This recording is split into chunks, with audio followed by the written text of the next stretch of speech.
Hello and welcome. This is Israel Lopez, and in this video, we're reviewing Fishbowl 2015.6 Warehouse and Manufacturing Release Highlights. I'm really digging what Fishbowl's doing nowadays, which is more of a rapid release cycle, at least once a month. It's not like the release cycles that some of these startups out there in the world, they do releases every day, but it's definitely a sign that Fishbowl is getting more confident in the release strategy and their internal testing, and what they consider what they can get done, month to month. It really appears that Fishbowl is trying to track for a month by month release in Fishbowl 2015, which is quite different than what we've done last year in 2014 and the year prior in 2013, where we only had just maybe 6 releases or 5 releases. But let's see what they've done in this release. Not a lot released in this version. Definitely more of a maintenance update. Not sure if everyone should upgrade, but there are some interesting things to talk about, and let's get into that. We saw another accounting package being connected up to Fishbowl, which is QuickBooks Online. We're going to be talking about that in detail, but I'm really glad that Fishbowl's going in this direction once more with online accounting packages, just trying to show off who can use this kind of system. Fishbowl in almost any accounting package, just take your pick, being very friendly with everyone that's out there. Secondly, we saw some changes in the shipping module, now calculating the cubic size of a shipment based on the cart information that's available in the shipping module. We saw some changes in the labor calculation for manufacturer orders, now giving you a warning if labor items are not added to the manufacturer order. And finally, we've added email and phone information for Fishbowl users inside of Fishbowl so that we can actually start using that throughout the application. I'm very excited for this because I'm an application developer for Fishbowl clients, and I've always had to hard code email addresses in my applications based on the users. Now I don't have to do that. It's another field that I can use inside of Fishbowl to put information into it and do some magic out of that. So I'm really glad to see that. And finally, instead of the 36 or 50 bug fixes we saw, we were only seeing 7 in this case. Hopefully they're not causing more bugs, and this is more of an effect of less bugs overall caused and more features that we're going to see in the future.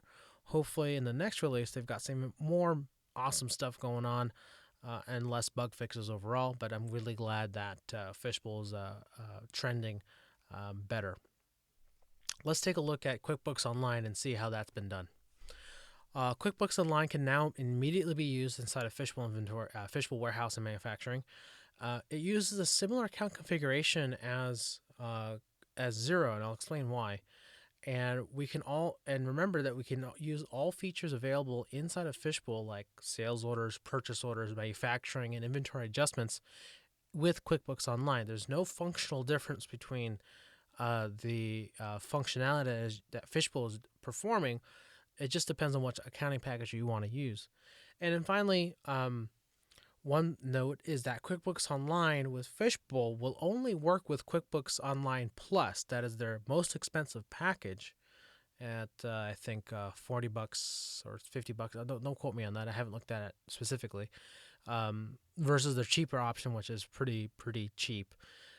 Additionally, it's only for the U.S. I know QuickBooks Online is popular outside of the U.S. and other markets. Why we haven't seen the U.S. version just yet, the international version just yet, is something to be said. But I'm glad that we're making changes and directions towards QuickBooks Online, and I'm sure international is right behind the corner. So let's take a look at how QuickBooks Online integrates with Fishbowl. The process for integrating with Fishbowl is pretty straightforward. It's the same connection place that you would go into accounting. And instead of QuickBooks and Xero, now we have QuickBooks Online. So if I go and click on that, you have to click on a URL. And if you're already logged into QuickBooks Online, it'll just indicate that do you want Fishbowl to log into QuickBooks Online, and say, yes, I do. And the information that you see on the next page, you'll have to copy and paste into Fishbowl in order to get the connection going securely. Now, this is a lot easier and a lot more straightforward than the QuickBooks Online QuickBooks Desktop integration. There's a lot less moving pieces. You just need the internet. But at the same time, I've had issues with that in the past. I'll explain to you later. Right now, what we're looking at is the online integration wizard for accounts inside of the package. It uses the same new wizard style that they've used for Zero, where we can now create accounts if necessary. But I already have a holding account, so I'll just use that one. And all pretty straightforward. Nothing's changed on this aspect. Just click on finish and you're done. Really, really easy. When I was creating these videos earlier over the weekend, invariably I'd be creating them late at night. And what would happen is QuickBooks Online would be down and then up and then down and then up. And then my my home internet would go down and up. So it was really difficult just to get this going. And I was like, wow, is this really going to be the future of cloud accounting? And unfortunately it is. I don't have any good answers to that. Hopefully QuickBooks Online would be better up. Honestly, it was only down for the 30 minutes that was down for, and then my internet went down for 30 minutes, and then finally it was just time to go to bed.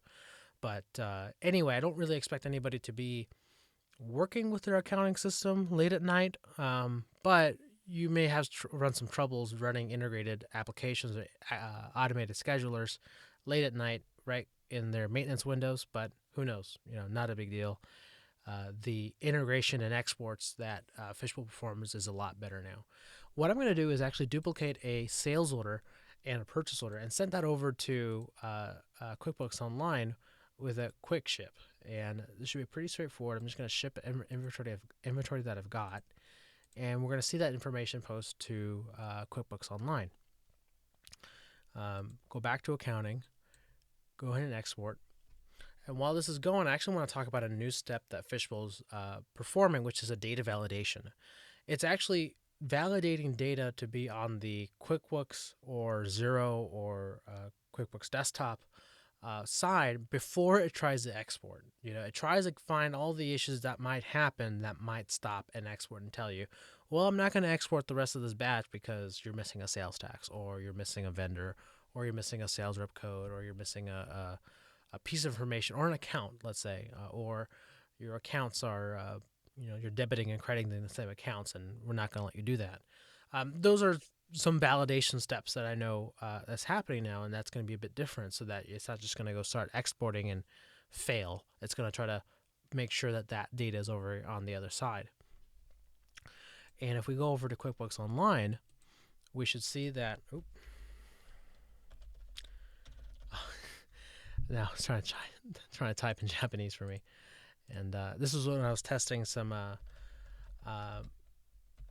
Japanese input with QuickBooks, with Fishbowl,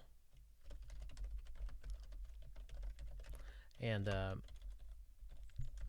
think I typed my password wrong, and we had some issues. Fishbowl International is not quite ready just yet. Here we go.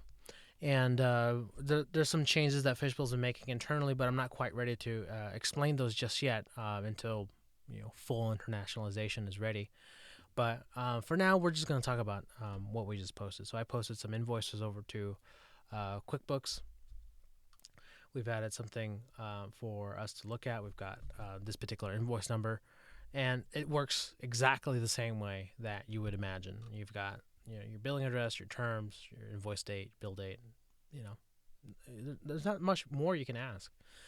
So I'm really glad that Fishbowl has worked hard on making this happen, and I'll be like to seeing more customers using online accounting packages, only to get Fishbowl to wider markets and things like that. Let's talk about the shipping module now that we're done with QuickBooks. The shipping module now has got a new section where we can describe the details of the cubic size. In this case, it's just calculating 0 feet because I've got no box size, but let me go put in some sizes. I've got 8, 8, and 8 feet or inches. Let's do 24, 24, and 24. I'm going to save that, go to detail, and now I've got 8 cubic feet of information. Pounds per cubic foot, We got some density in there. So this is really useful information. Many times prior in the past, I've actually, just slapped on that calculation and that information into our packing slips and shipping invoices for shippers and things like that. People still need to do that in the reports, but at least this way, you can kind of get that information straight from Fishbowl and not have to break out a calculator and do it yourself. And I'm glad that they're making more improvements to the shipping module, kind of invigorate that area of Fishbowl. Let's talk about manufacturing. They added a new manufacturer order module option. That's going to be right here, where if we're fulfilling a manufacturer order, that if we've got a policy to apply labor to our raw goods side of our manufacturing to make sure that it's actually there, almost like making sure that you've got the sales tax or a QuickBooks class set up correctly. It's just going to prompt and make sure, are you sure?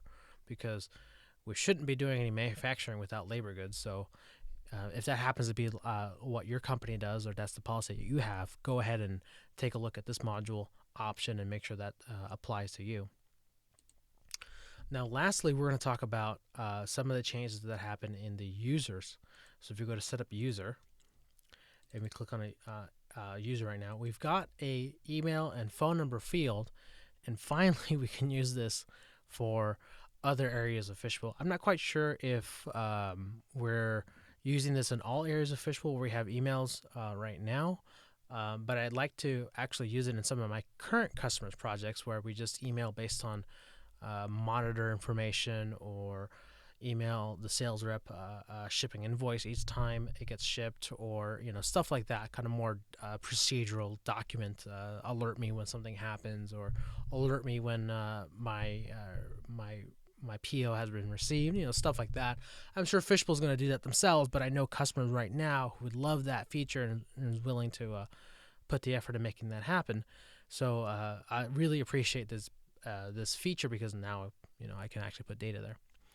And then lastly, if I go check my notes real quick, and that's it. Actually, this is a pretty small release comparatively to what's been going on. For customers on 2015.5, I actually don't recommend customers upgrading just yet. I mean, one of the biggest issues regarding upgrades is doing this, updating the server, which now has a correct update process. When you go into the server and you tell it that you've got updates, they'll actually prompt a new wizard going out. And once that is there, you just kind of click, and you're done. But then you've got to update all the clients.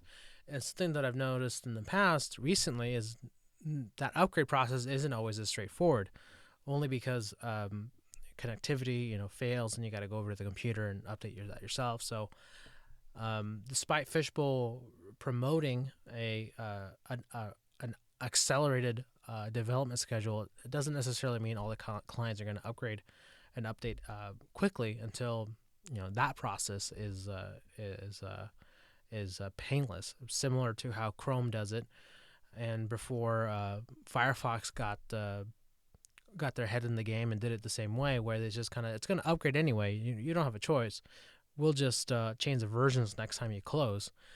I wouldn't recommend Fishbowl doing that in this case, but it's something to consider if we were able to get to a more painless process where you can upgrade with confidence that it won't change your process in Fishbowl, and you can really benefit from everything. However, there's still outside applications and APIs and integrations that still require some kind of information ahead of what's going on to make sure you're going to be upgraded correctly. But anyway, that's enough from me.